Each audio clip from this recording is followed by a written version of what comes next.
ಹರಿ ಓಂ ನಮಸ್ತೆ. ನಾನು ದಯಾನಂದ್ ಸಕಲೇಶ್ಪುರ.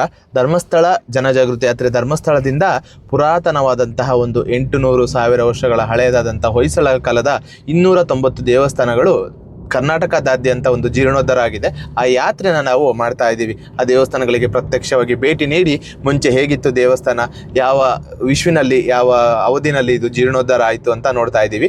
ಆ ಒಂದು ಯಾತ್ರೆಯಲ್ಲಿ ನಾವೀಗ ಹಾಸನಕ್ಕೆ ಹೋಗ್ತಾ ಇದ್ದೀವಿ. ಹಾಸನ ಜಿಲ್ಲೆ ಹಾಸನ ತಾಲೂಕಿನಲ್ಲಿ ಸುಮಾರು 13 ದೇವಸ್ಥಾನಗಳಿದೆ. ಅಲ್ಲಿನ ಒಂದು ಕೀರ್ತಿ ವೆಂಕಟೇಶ್ವರ ಸ್ವಾಮಿ ದೇವಸ್ಥಾನಕ್ಕೆ ನಾವು ಹೋಗ್ತಾ ಇದ್ದೀವಿ. ಹೆರಗೂನ ಗ್ರಾಮಕ್ಕೆ ಇವಾಗ ತಾನೇ ಬಂದ್ವಿ. ಬೆಳಗ್ಗೆ 6:30 ಬೆಂಗಳೂರು ಬಿಟ್ಟರು. ಇವಾಗ ಸರಿಸುಮಾರು 4 ಅವರು ಜರ್ನಿ ಮಾಡಿಕೊಂಡು ನಾವು ಬಂದ್ವಿ. ಈ ದೇವಸ್ಥಾನ ನೋಡ್ಬೋದು. ಕೀರ್ತಿ ನಾರಾಯಣ ಸ್ವಾಮಿ ದೇವಸ್ಥಾನ. ಈ ಗರುಡ ಕಂಬನ ನೋಡಿದ್ರೆ ಗೊತ್ತಾಗುತ್ತೆ, ಹೊಸದಾಗಿ ಹೊಸದಾಗಿ ನಿಲ್ಲಿಸಿದ್ದಾರೆ ಈ ಕಂಬನ. ದೇವಸ್ಥಾನ ಸುತ್ತ ತುಂಬ ಚೆನ್ನಾಗಿದೆ. ಇಲ್ಲಿನ ಕೀನ ಕೇಳಿದ್ವಿ, ಸಿಗುತ್ತಾ ಅಂತ ಹೇಳ್ಬಿಟ್ಟು ಗ್ರಾಮಸ್ಥರನ್ನು ಇಲ್ಲ ಅಂತ ಹೇಳಿದ್ರು. ಬನ್ನಿ ನೋಡೋಣ. ಪ್ರಾರಂಭದಲ್ಲಿ ನೋಡ್ಬೋದು, ಹಳೆಯ ಫೋಟೋನ ನಾವು ನೋಡ್ಬೋದು. ಹಳೆಯ ಫೋಟೋದಲ್ಲಿ ಹೇಗಿದೆ ಹಾಗೇ ಇದೆ.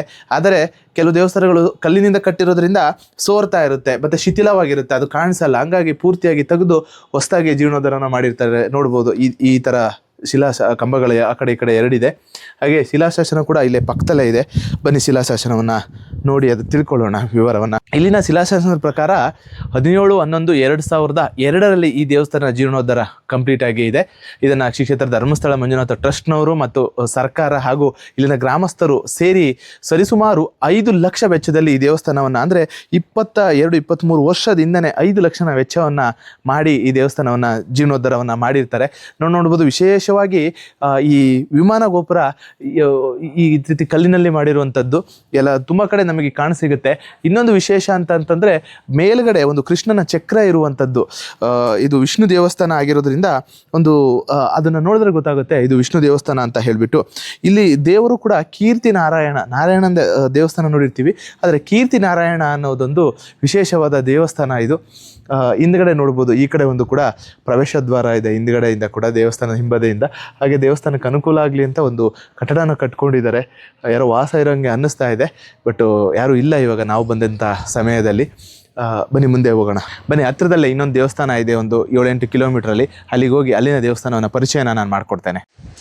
ನಮ್ಮ ಈ ಯಾತ್ರೆಯಲ್ಲಿ ಈಗ 141ನೇ ದೇವಸ್ಥಾನಕ್ಕೆ ಬಂದಿದ್ದೇವೆ. ಇದು ಹಾಸನ ಜಿಲ್ಲೆ ಶಾಂತಿ ಗ್ರಾಮದಲ್ಲಿದೆ. ಶಾಂತಿ ಗ್ರಾಮ ಎಲ್ಲರಿಗೂ ಗೊತ್ತಿರುವಂಥದ್ದು ಜಾಗ. ಇಲ್ಲಿನ ಧರ್ಮೇಶ್ವರ ಸ್ವಾಮಿ ಒಂದು ಜೀರ್ಣೋದ್ಧಾರ ಆಗಿದೆ. ಬನ್ನಿ ನೋಡೋಣ. ಹೊರಗಡೆಯಿಂದ ನಂದಿನ ನೋಡ್ಬೋದು, ತುಂಬ ಪುರಾತನವಾದಂತಹ ನಂದಿ. ದೇವಸ್ಥಾನದ ಬಲಬದಿಗೆ ಬಂದ ತಕ್ಷಣ ನಮಗೊಂದು ಹಳೆಯದಾದ ಶಾಸನ ಸಿಗುತ್ತೆ. ಇದು ನೋಡಿದ್ರೆ ಹಳೆಗನ್ನಡದಲ್ಲಿ ಇದ್ದಂಗಿದೆ. ತುಂಬ ದೊಡ್ಡ ಶಾಸನ ಇದು. ನಾವು ಎಲ್ಲ ಚಿಕ್ಕ ಪುಟ್ಟದನ್ನು ನೋಡ್ತಾ ಇದ್ವಿ. ಇದೊಂದು 6 ಅಡಿ ಇದೆ ನೋಡಿ. ಶಿವಲಿಂಗಕ್ಕೆ ಪೂಜೆ ಮಾಡ್ತಾ ಇರುವಂಥದ್ದು, ಚಾಮರ ಬೀಸ್ತಾ ಇರುವಂಥದ್ದು, ಸೂರ್ಯ ಚಂದ್ರರು. ಅದರ ಪಕ್ಕದಲ್ಲಿ ಇನ್ನೊಂದು ಕೂಡ ಚಿಕ್ಕದಾದ ಶಾಸನ ಇದೆ. ಆಗಿನ ಕಾಲದಲ್ಲಿ ಒಂದು 800,000 ವರ್ಷದ ಹಿಂದೆ ಬರೆದಂಥ ಶಾಸನಗಳಿದು. ಈ ದೇವಸ್ಥಾನದಲ್ಲಿ ವಿಶೇಷ ಏನಂತಪ್ಪ ಅಂದರೆ ಕೆತ್ತನೆಗಳು ತುಂಬ ಚೆನ್ನಾಗಿ ಮಾಡಿದ್ದಾರೆ. ನಾವು ಮೇಲ್ಗಡೆ ನೋಡ್ಬೋದು.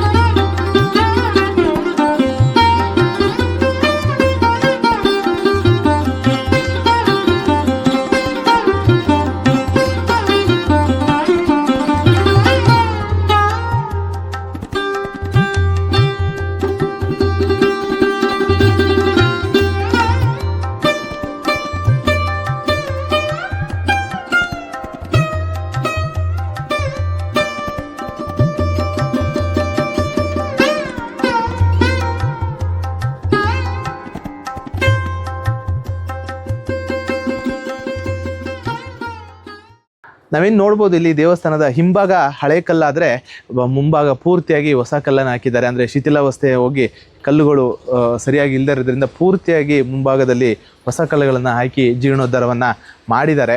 ಹಾಗೆ ದೇವಸ್ಥಾನದ ಎಡಭಾಗದಲ್ಲಿ ನಾವು ಮುಂಭಾಗದಲ್ಲಿ ದೇವತೆಗಳನ್ನು ನೋಡ್ಬೋದು. ಇಲ್ಲಿ ಸಪ್ತಮಾತೃಕೆಯರು, ಆಗಿನ ಕಾಲದ ಸಪ್ತಮಾತೃಕೆಯರನ್ನು ಇಲ್ಲಿ ಪ್ರತಿಷ್ಠಾಪನೆ ಮಾಡಲಾಗಿದೆ. ಹಾಗೆ ಪಕ್ಕದಲ್ಲಿ ನಾಗರಕಲ್ಲು ಕೂಡ ಇದೆ. ಸ್ನೇಹಿತರೆ, ಯಾರ್ಯಾರು ವಿಡಿಯೋ ನೋಡ್ತಾ ಇದ್ದೀರಾ ದಯವಿಟ್ಟು ನಿಮ್ಮದು ಒಂದು ಸೇವೆ ಅಂತ ಅಂದ್ಕೊಂಡು ಶೇರ್ ಮಾಡಿ.